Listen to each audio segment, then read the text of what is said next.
Guys, ngayon nandito naman tayo no sa so tatapusin na natin yung muna natin dito. Paggupit natin ng Carabao grass. So kung nakikita nyo yun sa may mga manok na yun, hindi ko na muna gugupitan yun sa may parte na yun ng manok, kasi kung gugupitin ko yun, lilipat ko sila rito sa bagong gupit. Lalo magtatagal yung rito na tubuan kasi hindi maiinitan. So pakakapalin muna uli natin to ng konti, patutubuin natin bago natin lilipat yung kulungan dito sa susunod. Tapos saka ko gugupitin yung sa may party doon, kasi okay lang naman yung konti na lang naman yun. So ang anin lang muna natin is ito para medyo luminis dito sa party na to. So tatapusin ko na muna tong titira na kapiraso.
So ayan guys.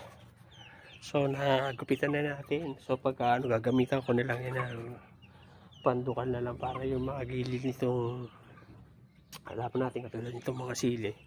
Linisin na lang natin yung paligid niyan, tukalin natin. So kung makikita nyo, ayan, nalinisan na natin sila.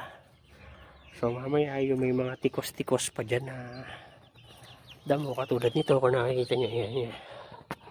Ito to, yan. Gugupitin na lang natin, papantay-pantayin natin, tapos wawalisan natin. So hanggang dito na lang muna itong video natin na to guys. So maraming salamat sa panonood. Thank you for watching. Tandaan na lagi nyo supportahan yung aking FB page, Kuya George Kilami, at YouTube channel, Joel Nail. So ayan po siya, oh. Hindi na siya tawag rito masukal tignan. So maraming salamat po sa panonood. Thank you for watching ulit. God bless.